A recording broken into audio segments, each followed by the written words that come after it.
else in the waiting room? Are we good to go? We are at 14 participants in the room. Awesome. All right. Well, I'm going to go ahead and start because it is 9:02. Good morning, everyone. Welcome to this informational webinar on the program coaching component of the implementation of the pyramid model in Arizona. So the first thing I would like to do is just welcome you all. Thank you for your time this morning. And I think what we will do, if I can get my screen to cooperate with me here, since it's not, what we are going to do is this is a 45-minute meeting. So and specifically this morning, this is to share information with you regarding the program coach role in our statewide rollout of pyramid model. And the program coaches are a vital part of a statewide system of professional development around the pyramid model. So we will get in, we have a lot of information. So hopefully you have a notebook and pen ready. But first, let's do some brief introductions so that you know who we are, and hopefully we can get to know you as well. Next slide, please. So we want to start out by sharing some information with you about the Pyramid Model Statewide Leadership Team.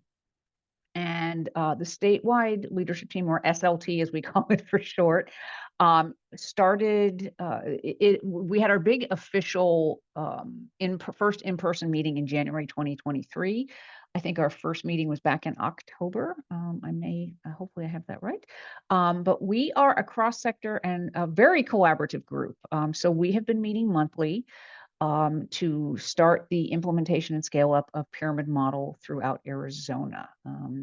And as you see, I'm not going to read this slide, but these are some of the key components of the work that we are doing. And this is the beginning of that work, is these interest webinars to recruit and program coaches, trainers, and of course, implementation sites throughout the state. So we are going to give you a little bit of background on who the statewide leadership team is. Next slide. This is a list of the original stakeholders that were part of the statewide leadership team. And it was very, very important to us to have representation from all of the early childhood stakeholders throughout the state. So we really want this to be a cross-sector leadership team. So you will notice that there are members representing a variety of agencies, programs, and organizations that provide services and opportunities for children throughout Arizona. The Arizona Department of Education holds the contract with the pyramid model. We are an official pyramid model state, which is very exciting.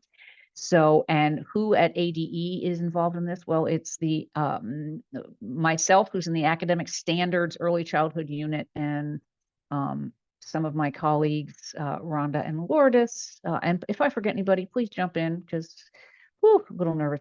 And then, of course, our amazing colleagues from Exceptional Student Services, which it would be Erica Argueta and Tammy Phillips are here, I think, and Susie Perry, our 619 coordinator and director, is also here. So we have a lot of good representation within ADE. Also, our Office of Indian Education is part of the team here at ADE.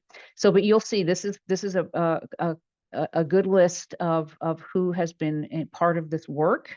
We have DHS, we have DES, we have First Things First, we have the Arizona Head Start Association, we have Read on Arizona, Northern Arizona University, Arizona Public Broadcasting, the Navajo Nation Office of Special Ed, the Intertribal Council. So lots and lots of key partners and organizations.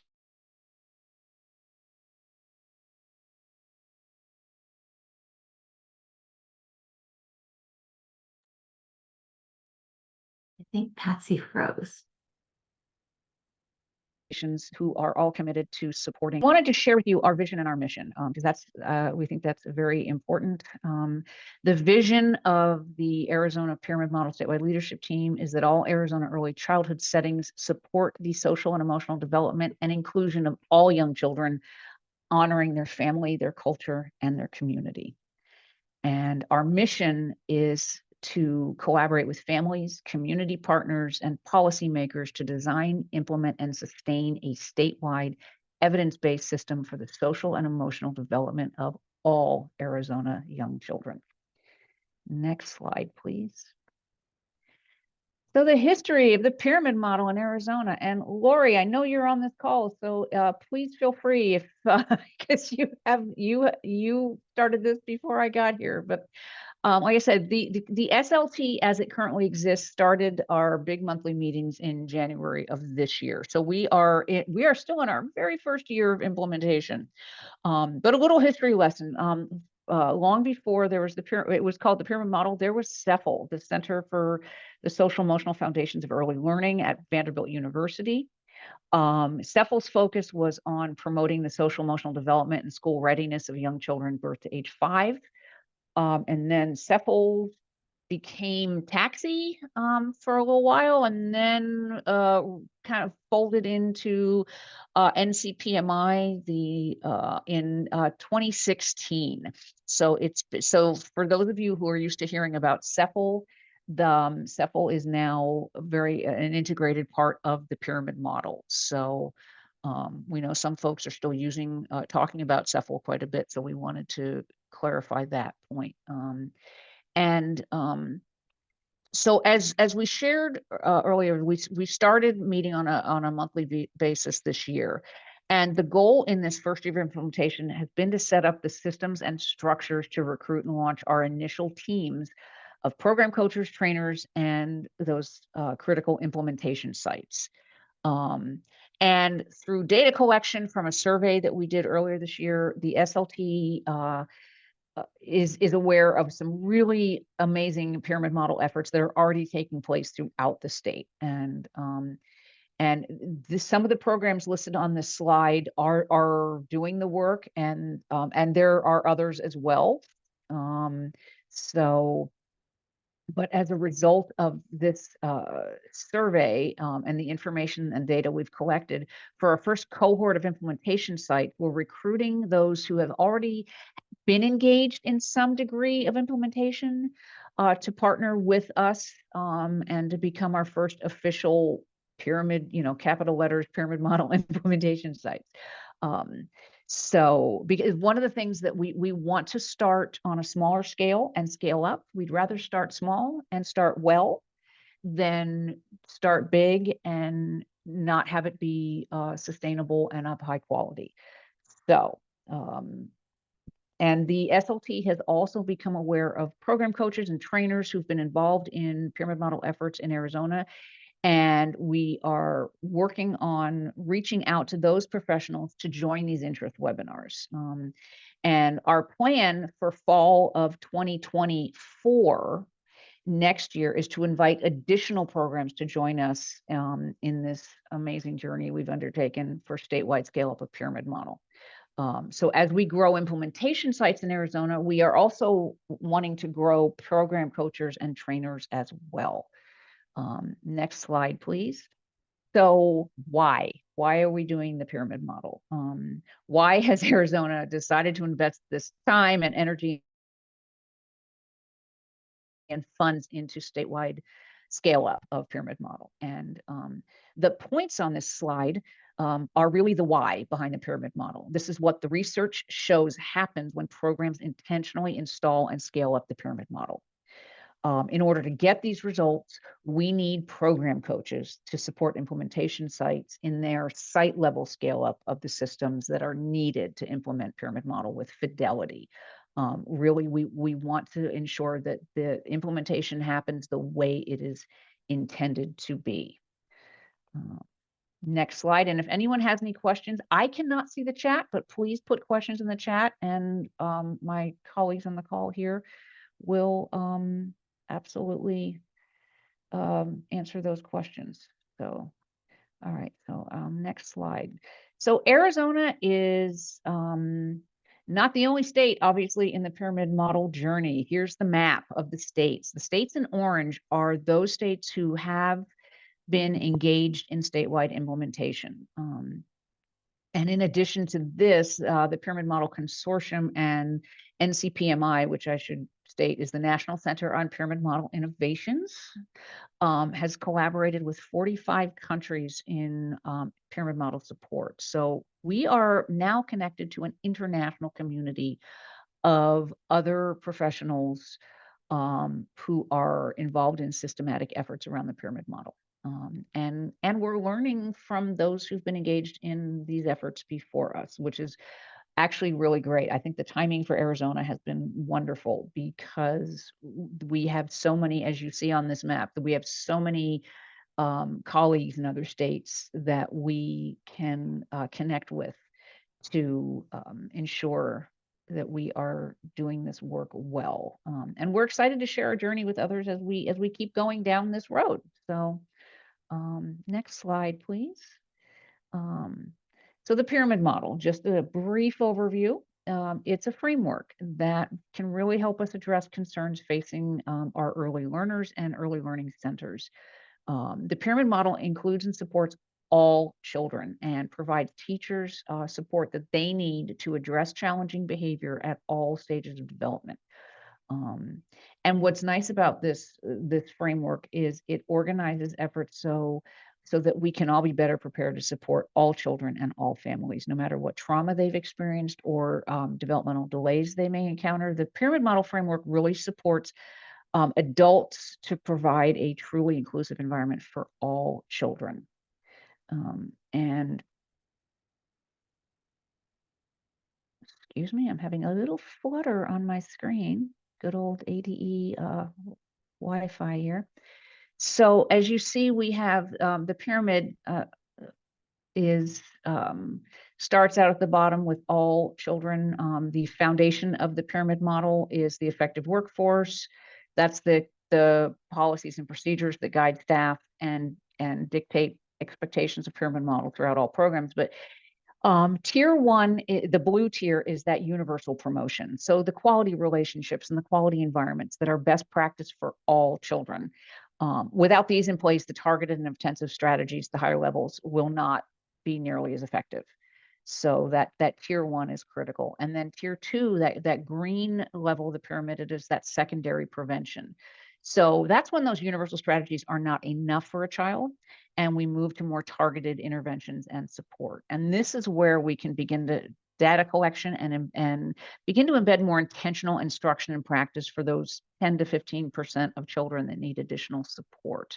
So that's that secondary prevention. Then finally, that top tier of the pyramid model is the tertiary intervention.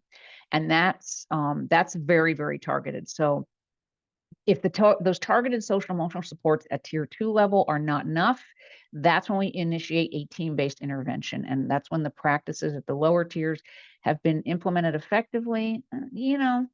Only based on data from pyramid model, 1 to 5% of children in center-based classrooms should require that tertiary intervention. So the more we look at all the levels of the pyramid and ensure that we are starting from that strong, solid foundation of an effective workforce, the more effective all of these levels and all of these interventions will be. So next slide, please. I think we're going to have, this is a like 1.5-minute intro video to pyramid model. So I'm not sure who's doing that one, but let's let's see if we can get that to work.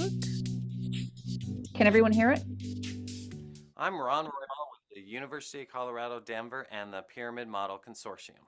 The pyramid model is a way of looking at early childhood to reduce the challenging behaviors in our classroom, and it's a tiered approach that we have. It starts out with understanding how important relationships are to reducing challenging behaviors in classrooms and having kids follow directions. Moves into the quality of the classroom management, organization of the classroom, things we do every day to help us. Moves into from there targeted teaching of social and emotional skills. Research is telling us that a greater number of our kids are coming to us needing support in this area, social and emotional. The top of the pyramid is reserved for individual intensive interventions. This can be done in two different ways. This can be done with students with severe challenging behaviors. This also might include students on an IEP. And that's where we start looking at those students on an IEP and saying, what are the things that we need to be doing to help meet their needs within these environments? If we do those things well, it allows us to modify curriculum and instruction to even write better behavior intervention plans or include and do full inclusion with students with disabilities.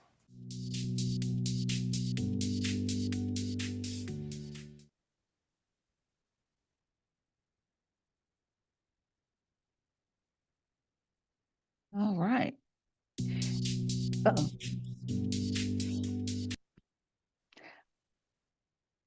That was a very, very, very, very, very brief look into the pyramid model. In the chat box, there will be a link placed for a 9-minute video that is a much more in-depth introduction to the pyramid model. So please, hopefully you can see that in the chat and take a look at that video and get some more information. I think we will go to the next slide, please. So this is about the program coaching. So we're going to dig deeper into that program coach role now. So the visual on this slide can hopefully helps you see that the program coach role is one of 4 major components of this statewide system of professional development around the pyramid model. So you'll notice the blue box says master cadre. That's the circled one. The master cadre is also referred to as the professional development network of program coaches and trainers. So our conversation today is going to be focused on the program coach role. We do have a separate interest webinar coming up for the trainer role. That is taking place on September 8th. So please register and attend that one too if you would like to, and or please share this information with anyone you know who might be interested in the trainer webinar as well. So on the next slide, so let's talk more about program coaches. As we mentioned earlier, we're looking to recruit members to join the initial team of program coaches here in Arizona. And we do envision growing the team of coaches as more programs begin to implement pyramid model in the future. Our hope is that eventually program coaches will be regionally based. And our long-term goal is to have program coaches available to support every sector in Arizona implementing the pyramid model.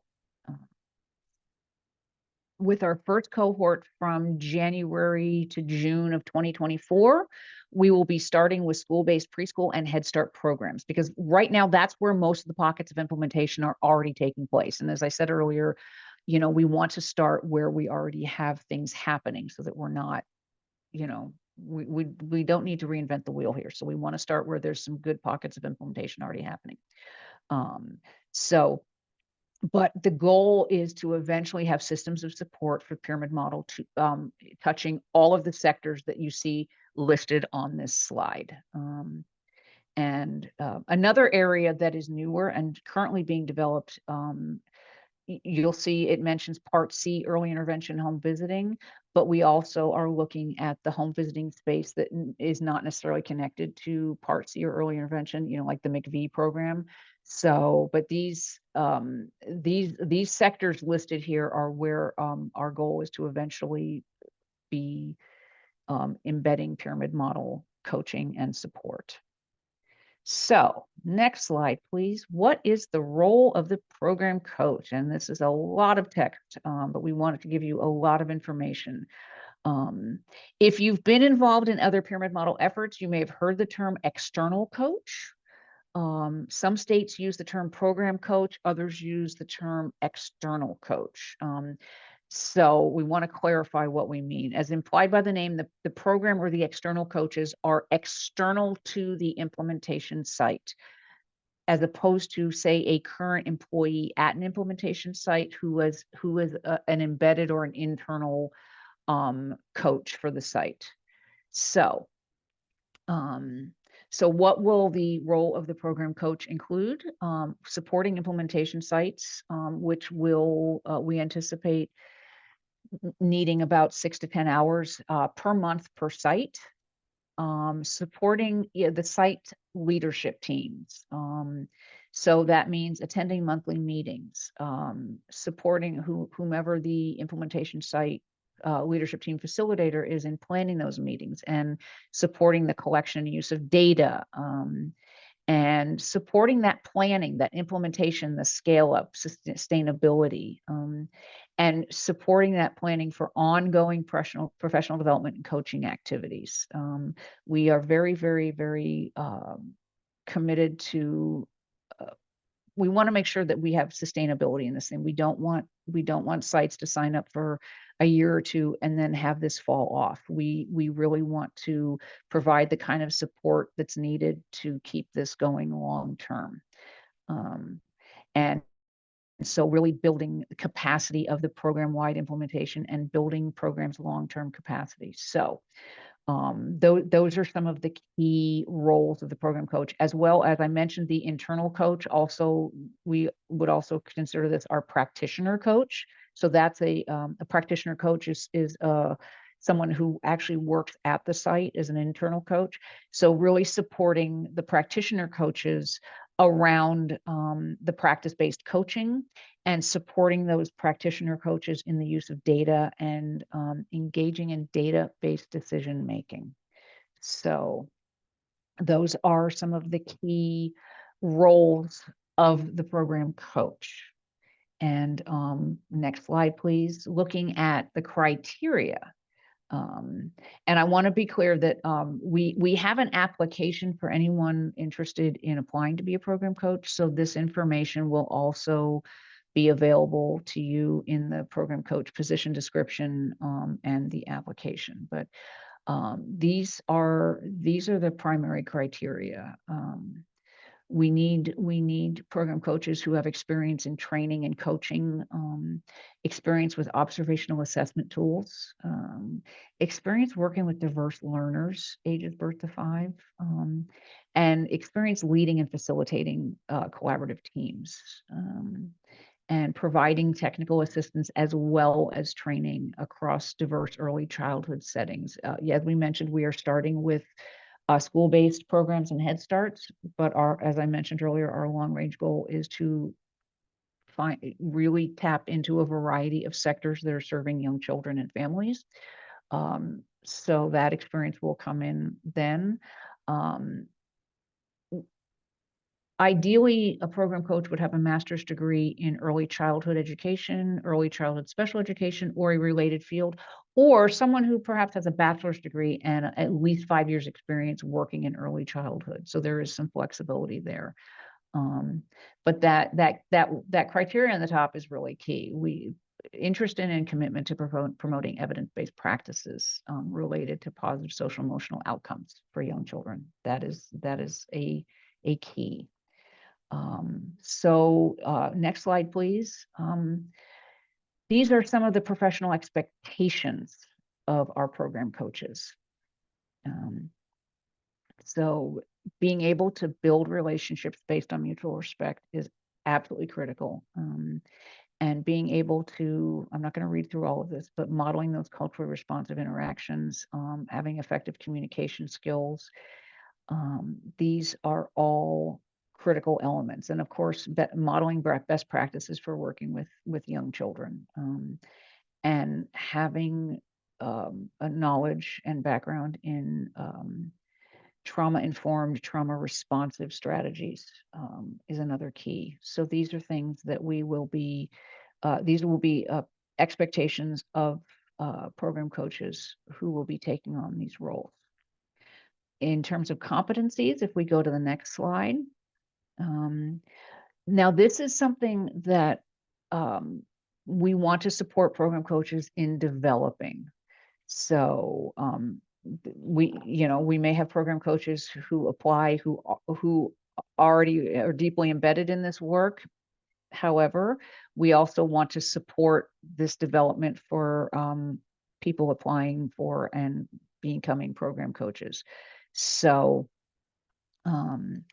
these are what you see here listed are the competencies that we want to support the development of as a result of someone becoming a program coach. And again, I'm not going to read all of these, but there are some very specific pyramid model tools that program coaches will be learning about. But really, those adult learning principles and developing that extensive knowledge, pyramid model practices, and social emotional outcomes. So, next slide. We wanted to mention the Arizona Early Childhood Workforce and Professional Development Registry, because one of the expectations is that you will be utilizing the registry as a program coach. So this is just some information provided to us from Arizona PBS, who's part of our statewide leadership team, regarding expectations of what you can expect. Why should you want to become part of the registry? Well, these are the reasons why.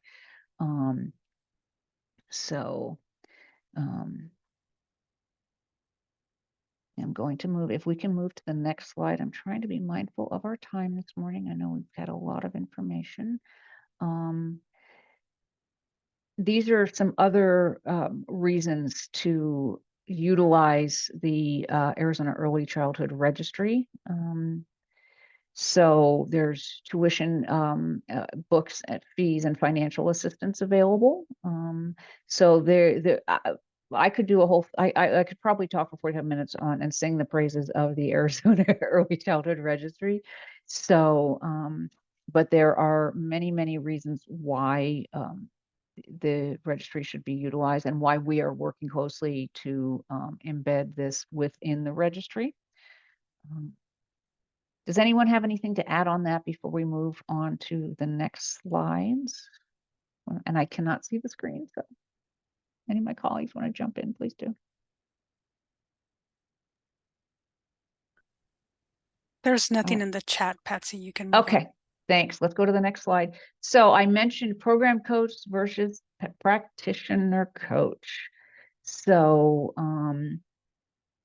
so the program coach, this is the sort of that external versus internal. So the program coach is going to be really coaching and guiding the leadership team at the program and site level, and supporting the practitioner coach, who is that coach who's embedded within a program, an internal coach, and really supporting program-wide implementation. Now, practitioner coaches directly coach teaching teams using the practice-based coaching, so that observation, the reflection and feedback, the action planning.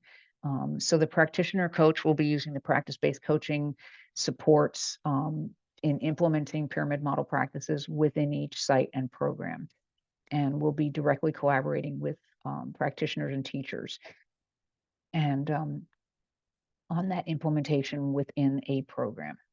So, and right now, again, just to be clear, today we're talking about program coaches, those external coaches versus the internal practitioner coaches.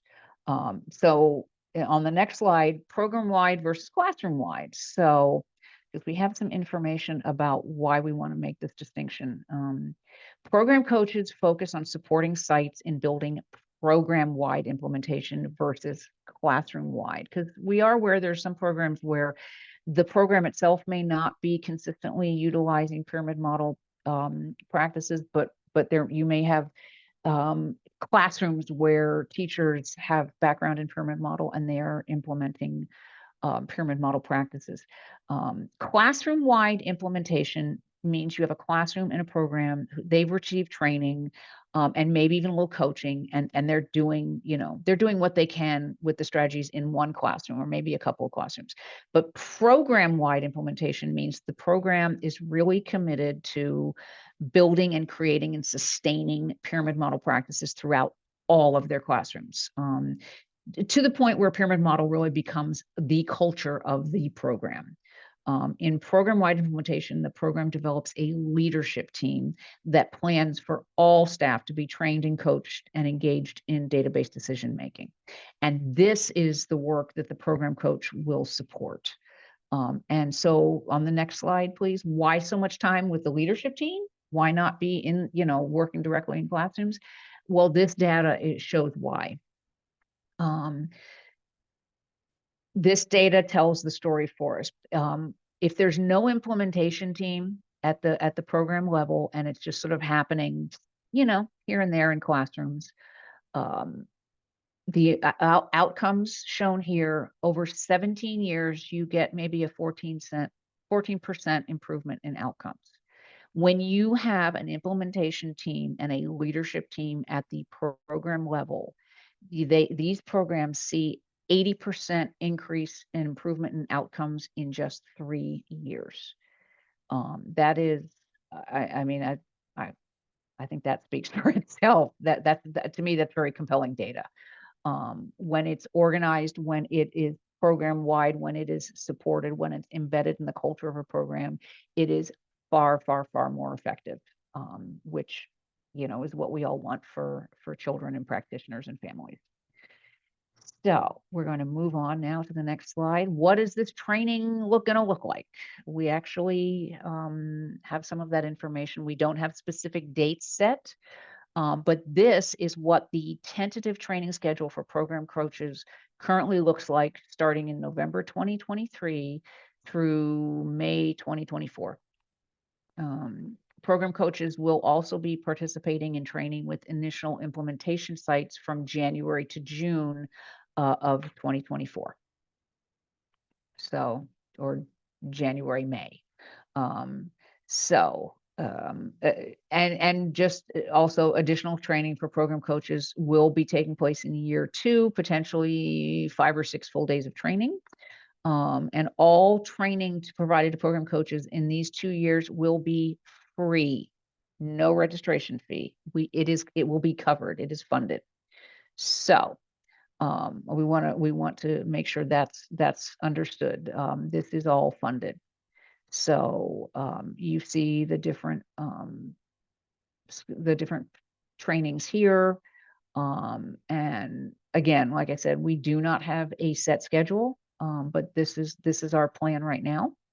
So does anybody have any questions on this?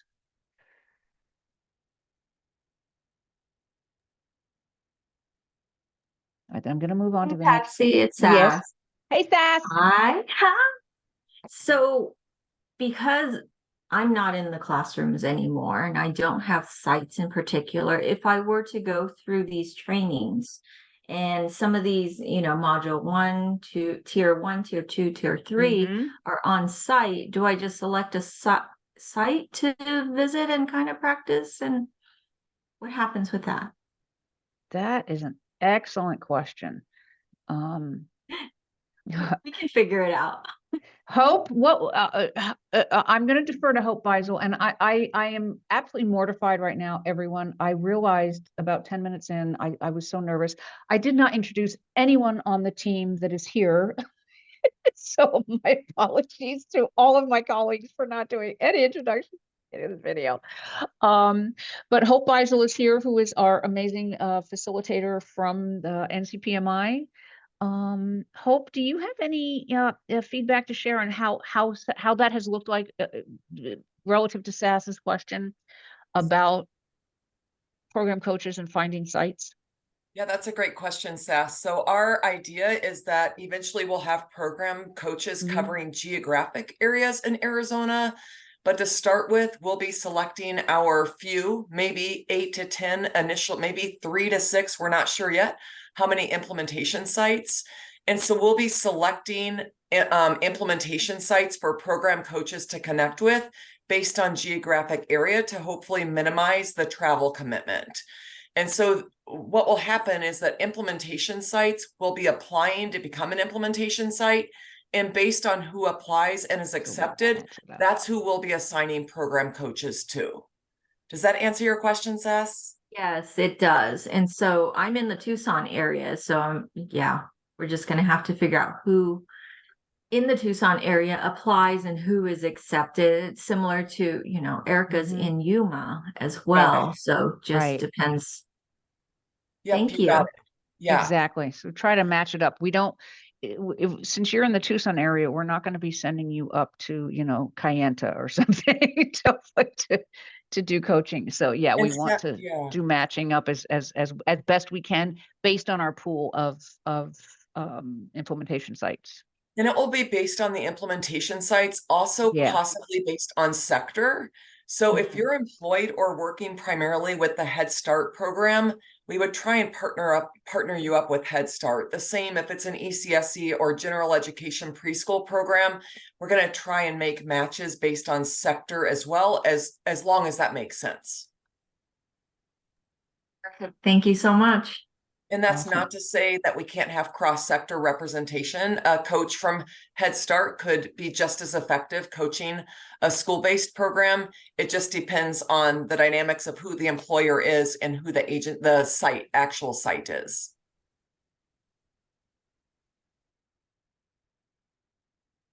Awesome. Thank you. Thanks for that question, Sass. That was really a really good question.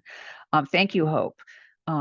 Now, in terms of supports for anyone wanting to become a program coach, you are not alone. You will not be alone to figure all this out. So on this slide, these are some of the supports that will be available to program coaches. The training that you will be getting will be coming from trained consultants with the Pyramid Model Consortium. And you'll have monthly calls with a group, essentially almost like a cohort of program coaches through the Pyramid Model Consortium. So this allows you to network, to learn together, and have peer support as you are doing this work with others who are also engaged in it. So on the next slide, what is the estimated time commitment of a program coach? I mentioned earlier, per site, probably 6 to 10 hours per month. Not exact, but that's those leadership team meetings, supporting those internal coaches, the data entry. So that's the center-based support. And then there's the what I just mentioned, the program coach buddy, the program coaching network, and depending on any of you applying as a program coach, depending on your capacity and your current job responsibilities, it would be great if you could do, say, 3 to 5 sites as a program coach. But there is flexibility there. Again, it really will be based on the capacity and availability of the program coaches who apply. So next slide, please. So next steps. Everyone who registered for today's webinar will be receiving a copy of the program coach application via email. It will be going out by, I believe, next Friday, the 1st of it will be emailed to you on or before next Friday, September 1st.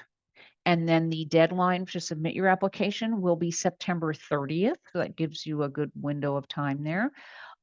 Instructions will be included in the email. In the meantime, if you have any questions, please reach out to me. My name's Patsy. I didn't introduce myself, I think, at the beginning.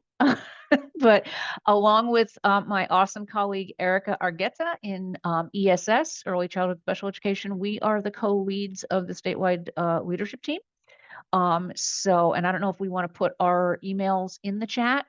Please feel free to reach out to one or both of us with any questions you have.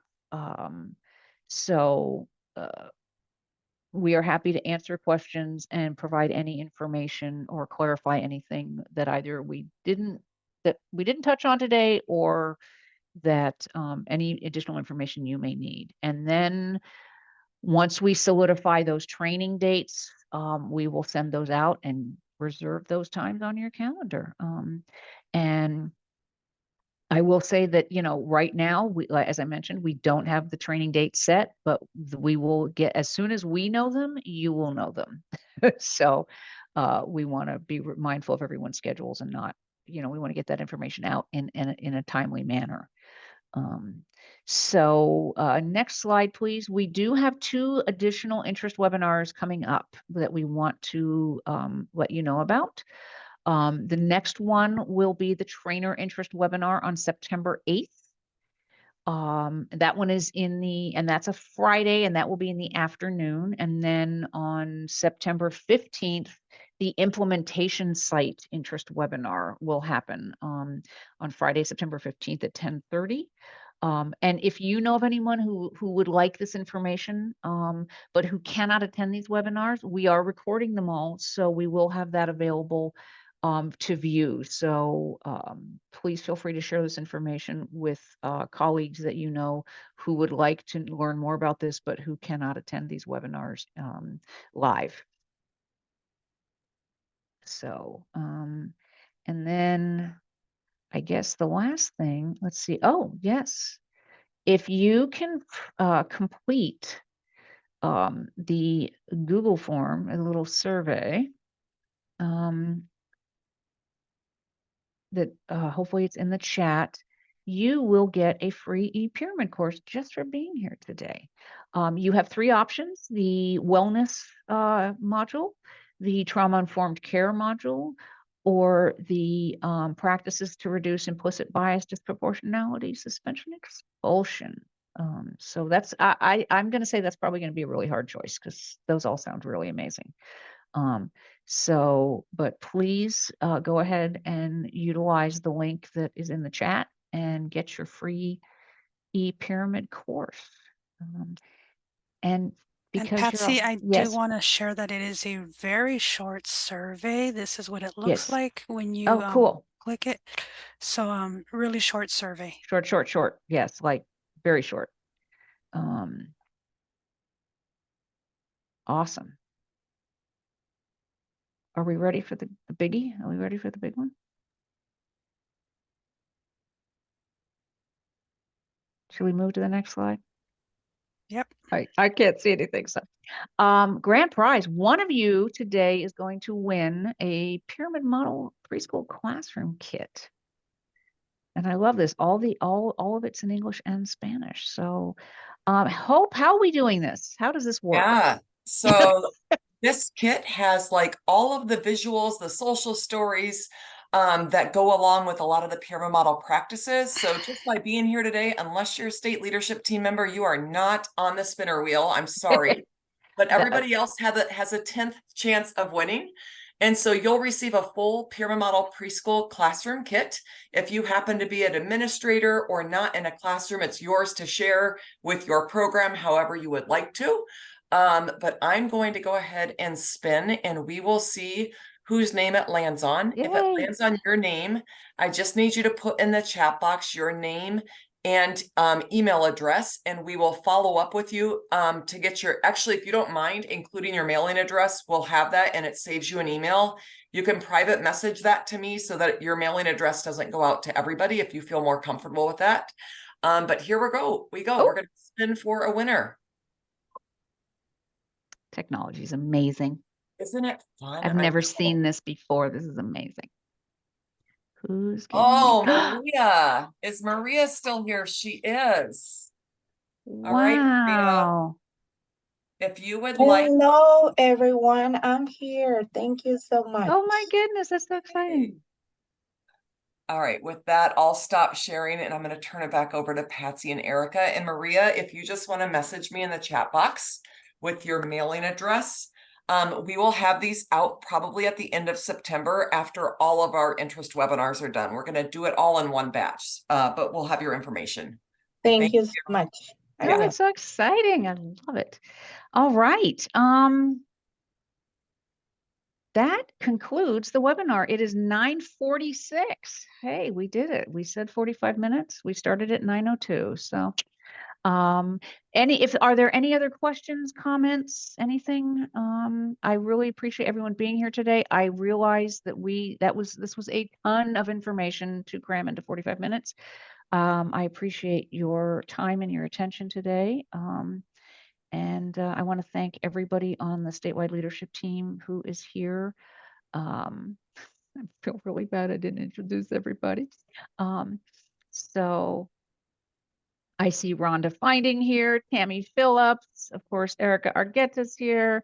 Who else is here from the statewide leadership team? I can't see everybody. So Lori, Lori Celeste, Masor is here. Celeste is here. Was Dawn here?